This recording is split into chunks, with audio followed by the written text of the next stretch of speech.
Folks, this is such an extraordinary event that I thought I really need to get two of the key players and get them to talk to you. So I'm here with Kip, who's been the organiser of this event for several years now, and I'm here with Andrew Mamo, who is a major private fundraiser here today. In fact, he raised top dollar of the day. So, Kip, firstly to you, mate, talk to me about the Distinguished Gentleman's Drive, mate. How did you get involved in this? Yeah, so the Drive's a great event that I've been lucky enough to be the host of for Brisbane this is the 5th year now. So a mate of mine, Mark, that started the whole organisation, reached out to me because I'd done the Gentleman's Ride for many years. He said, you understand the concept of it all, but now you're more of a car guy. He's like, you know all the car people in Brisbane. Right. He's like, can you wrangle them all together and make a big one in Brisbane? So yeah, the first year, 5 years ago, Brisbane was the biggest event in the whole world for the first year. And yeah, it was so much fun. I've just said yes every year since that. So we're up to 5 years, and yeah, I think we had the highest registrations in the whole world again this year. Well, so yeah, we had over 110 cars here today. Yeah, is that I think right? we had 114 registered. 114 cars. We're getting bigger and bigger. Yeah, we ran out of numbered stickers, so that's always a good sign. That's a great sign. So it's one of those events that I've decided, it's the one thing I'm happy to organise every year because it just ticks so many boxes for me. Like I've enjoyed the fact that it brings out every different style of car. Like as we were driving here today, I was just thinking about all the different cars going the opposite way, seeing our procession and thinking, what car club is that? Yeah, you can't pick it. You're like, the only thing they have in common is that they're old. We've got hot rods with Rolls Royces, a Morris Minor that's jacked up on a 4-wheel-drive Land Cruiser chassis. We've got everything, and that's my bit, is because we get all the different car clubs. They generally do their own club runs every week and never hang out outside their group. Sure. So it's good to get them all around and realise, actually, we're all just car people. And we're all just like passionate all each other's cars, actually, when we stop and look at them. So it gets everyone out, good cause, raising money for Movember and Men's Health. And yeah, we've done a great job. Brisbane raising over $36,000 as of the moment. 36 grand.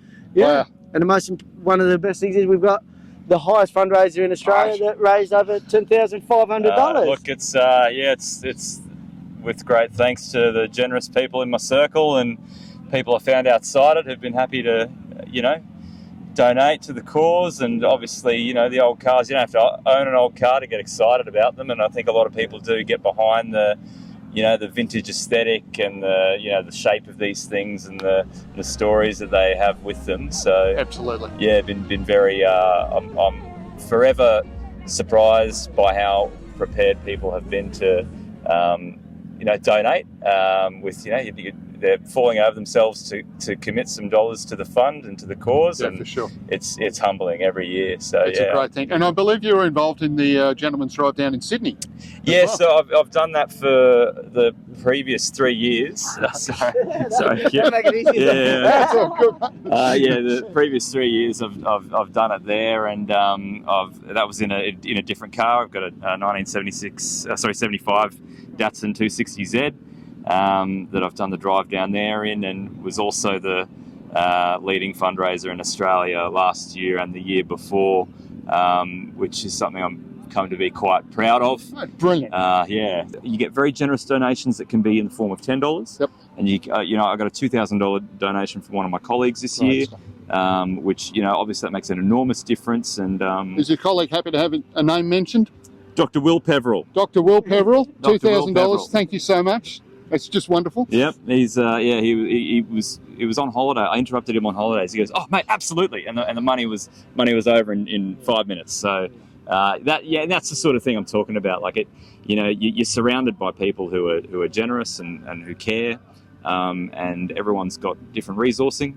But you don't have to think about that because they'll make that decision for themselves. Yeah. So just offer them the opportunity. Great. Yeah. Great stuff. So look, if you're thinking about coming along for the Gentleman's Drive, don't be afraid. Don't be afraid to bring your car out. Don't be afraid to tag up with somebody else who's got a really nice car as well.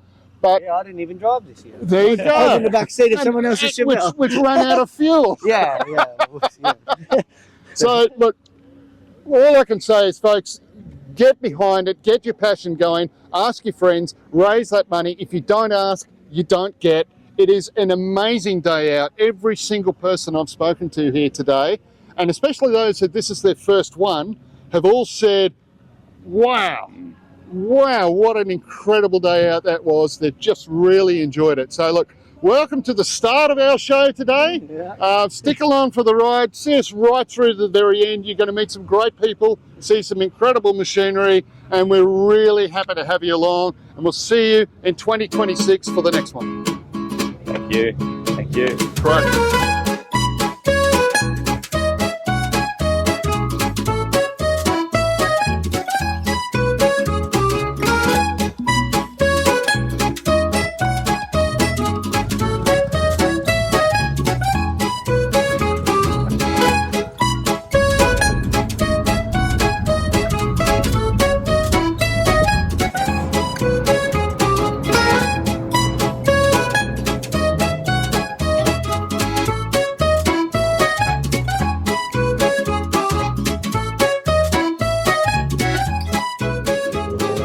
Folks, if there's a car that really speaks from the 1940s and the 1950s, it's got to be this beautiful style of MG behind us. We've got a TC and a TD alongside each other.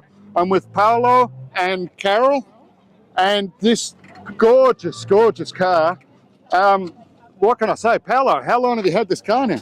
Oh, mate, we've had it for about a year. It's just gone through a total restoration. Right. So, yeah, proud to have her here today. It's been a bit of a challenge to get her here. But, yeah. How so? In what way was it a challenge, mate? Well, mate, it went under the floods in 2022. Oh, really? So, yeah, it's had a lot more work done than normally expected on a resto. But, yeah, got it through the finish line. So, we're really happy with it. And I believe when you say we got it through the finish line, this is actually your business, isn't it? We have a business called Garagisti, and I've got Kip who organises the gentleman drive on board with us. So Carol's on board with us too. So yeah, we have a whole team, and they all work diligently to get it done. So it was quite a challenge to get it done in the time frame, but it's a beautiful thing. It's an absolute work of art. That's right. Carol, in what way are you involved in the business, man? Oh, I'm more doing the admin side of things, but I'm also starting to work on the upholstery.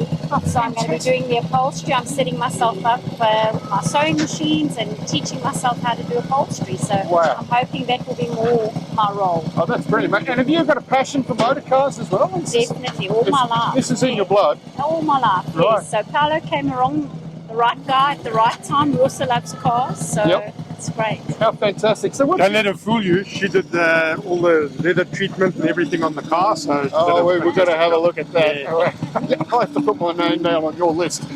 That's great. So how long have you been involved in the restoration business now? Pretty much all my life. Yeah, it's been... my dad was a top 5 engineer of Alfa Romeo, and he had a passion for classic cars and kind of just filtered over to us. So I've been doing it since I was a young boy. Racing was my career. Really? Was this in South Africa? Yeah, I was a racing driver, a rally driver. So when that all came to an end, I decided this should be our business, and pretty much been doing this for the last 20, 25 years. Yeah. Right. And I noticed that this outfit there, and it's got Goodwood written on it. Is there a history there? Quite right, yeah. We competed at Goodwood in 2018. Okay. The Zack Speed Escort, we invited over for all 3 events. Right. So that was the jewel in the crown. It was fantastic, really awesome. And I've got to tell you that the gentleman's drive here in Brisbane gives you that sort of feeling of Goodwood as well. In what way, mate? Oh, it's just like winding the clock back like 50 years, 60 years. So to see everyone dressed up, all these beautiful old cars and everything, it's just fantastic. Yeah, it's a gorgeous thing. And tell me, Carol, your history with cars, when did that start for you? Sure, probably about 15 years ago, and more in South Africa. Right. So with the racing scene there, it started at karting and just enjoying going to watch and support the karters, and then moved on to cars. But yeah, myself and my dad would watch Formula One every weekend religiously without stopping. So it's always just been something that's in my blood, and it's obviously a Beetle story. Oh yeah, my dad always used to have the different VW Beetles, and he just worked on them on the dining room table, servicing the engine, and always I was there passing him tools. So it's just in the blood. Well, it sounds like your love for each other and your partnership together has been drawn together by the automobile, by the sound of it.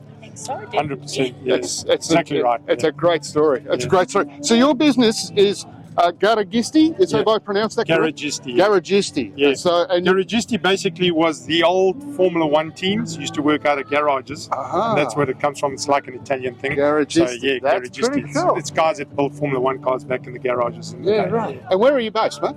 We're in Brisbane. We're in Clontarf. Uh-huh. So yeah, that's where I'm. So what sort of vehicles can people bring to you? Anything and everything? Oh, we do everything and anything. Yeah. Right. So full restoration service yeah. from go to way. That's right. Yeah. All right, well, look, I think the car's gorgeous. I think you two are fantastic together. Your passion is showing through. So thank you so much for bringing it along today. And all the best with the new business. Mate. Thank you very much. Absolutely brilliant. Lovely to meet you, bud. Fantastic. Nice to meet you. Great. Thank you. Folks, one of the icons of the motoring world, in particular the British motoring world, has got to be Mini. It was just such a wonderful little package. It came along at the right time, and they did things that nobody else had ever done before, to the point where the British Constabulary in London used to use them as pursuit cars. They've been really, really successful on the racetrack, and despite that much ground clearance, even winning the Monte Carlo Rally, for heaven's sake. I'm here with Peter and his beautiful little LS Mini. Peter, tell me about this gorgeous car. How did you come across it? Well, I've had Mustangs, I've had Pontiac Firebirds, and my wife said to me after I got my second Pontiac, she said, it's about time I got a toy. I said, okay, so what do you want? And she said, I want to get a Mini, because she learnt to drive in a Mini. Okay. Her father was a British car nut. Yes. So she said, I want to get a Mini. So we looked around and we found a gold LS. And I still had a Pontiac at that stage. Right. And after she bought the LS and I had a few drives, I was converted. You're hooked. I was converted. So what was it about going from such a big package like the Pontiac to this miniature? What was it about it that grabbed you? They're a driver's car. They're a driver's car. You know, you get in them, you're close to the ground. They don't go super fast, but it feels like they go fast. Yeah, sure. It's like driving a go-kart. Sure. And in reality, I used to take the V8s out, $80 a weekend, Sure. $20 in this. Okay. Yep. Parts Makes sense. significantly cheaper in this compared to American cars Yep. nowadays. And you you know. got no trouble finding parts for them now? No trouble at all, no, Great. no. And I've got a great friend, Steve Austin, who knows these cars inside out. And he's helped both Jacinda and I a lot with keeping them on the road. Great stuff. So how long have you had this one now? I've had this one about 3 years now. Yep. And Jacinda's had hers about 5. Right. So yeah, we're converts. Great stuff, mate. That's Yeah. wonderful. So what's your background in cars, Peter? You said you've had a few American things there. Look, I grew up in the late 60s, early 70s, where cars were everything. Right. Bathurst, race on Sunday, buy on Monday. Sure. Yep. And I've just always been into cars. But it's not until you sort of get a little bit older and you have a bit of spare cash that you can indulge. Yeah. So what was your first car that sort of a standout one for you? My first car was a Cortina GT, a 1966 Yeah. Cool. Mark 1 GT. Oh, excellent. And it was my first car, and you always abuse your first car, and I have regret now at how I treated that car. Yeah. But yeah, that was my first car. But I used to wheel and deal with in a lot of cars. I used to get them in the trading post. Yep. You'd go and pick one that somebody hadn't loved, bit of spit and polish, and you'd turn it over in a couple of weeks. Flipping them. Yeah. So I did a count, and I've probably had 120 cars. Wow, that's good going. Yeah. That's why we are called Australian Car Collector, and here's the proof of it. Great stuff. Yeah. So I believe this is an Australian-built car, is that right? This is the last of the Australian-built minis. This is a 1978. Right. And the story goes that Leyland was losing market share rapidly to Toyota. Toyota had the Corolla. Right. Nissan had I think it was the little 1100 or 1000. Yep. And they were losing market share significantly, and they just weren't selling minis. Right. So Leyland had 800 body shells left.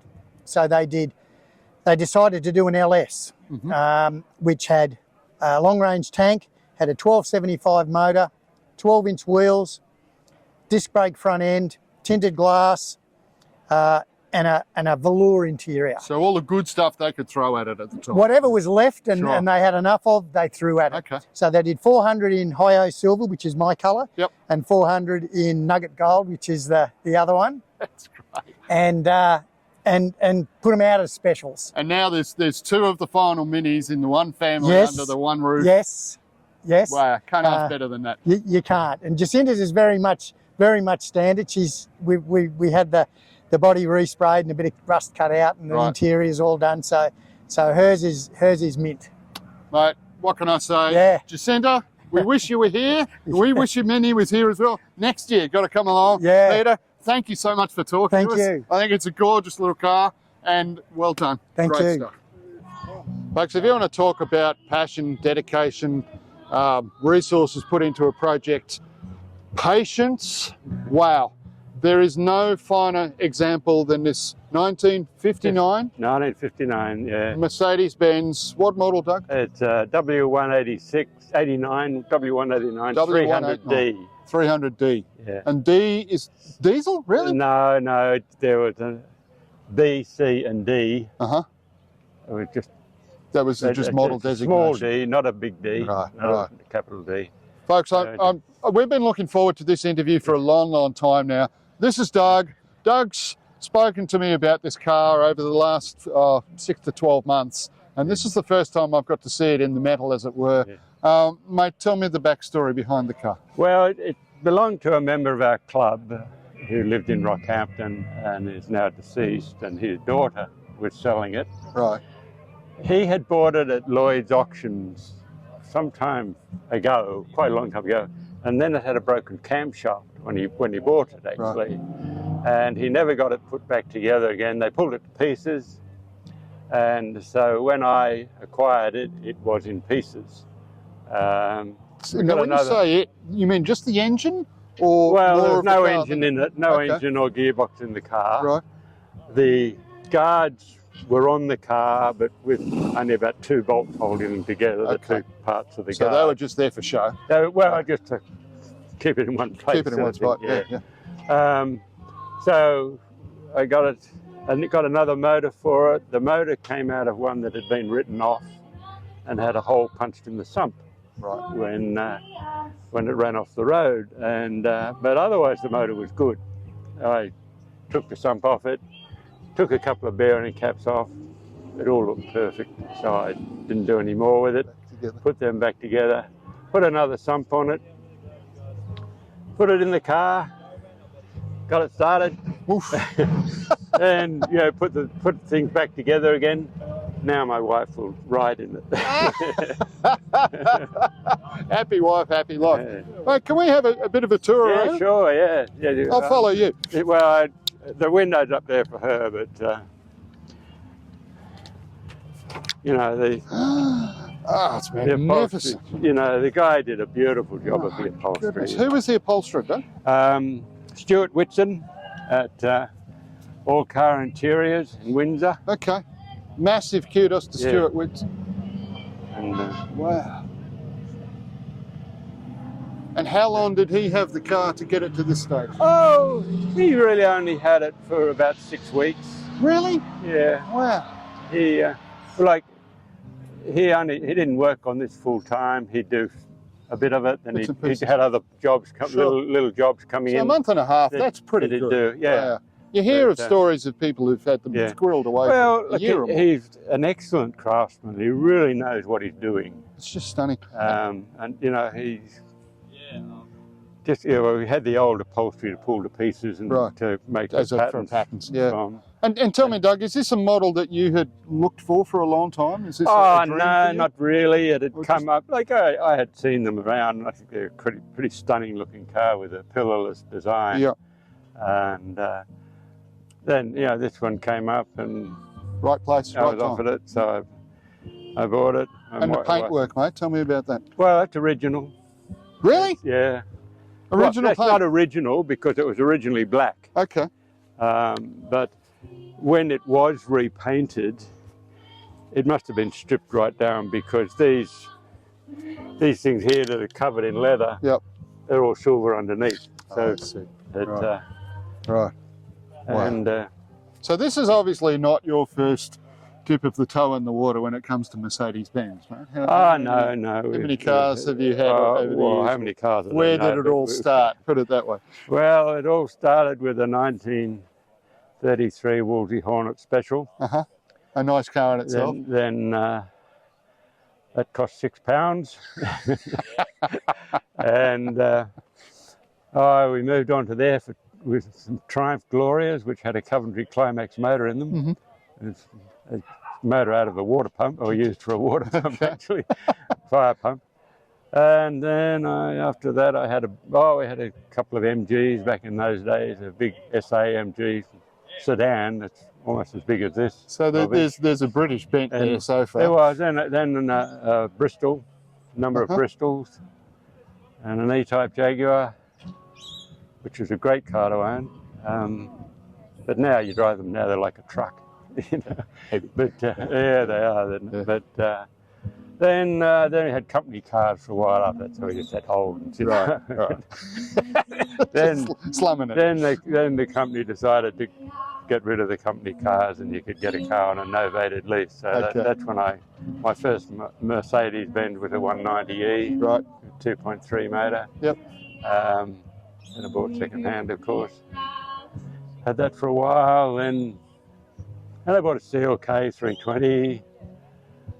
Well, look, you brought it along on the gentleman's drive. Yeah. I think you're an absolute gentleman yourself. And thank you so much for showing it to us, mate. It's just stuff. Pleasure. So, folks, we've mixed it up a little bit. You may have noticed we've actually done the end at the start and the start at the end. This is the Distinguished Gentleman's Drive. This is 2025. What an amazing display of beautiful machinery. Look, guys, girls, dress dapper, raise money for mental health, and get down here in 2026. It's held in Brisbane at the Railway Tramway Museum at Ferny Grove. It's a great day out. You've got to be in it. Oh, like and subscribe, for God's sake.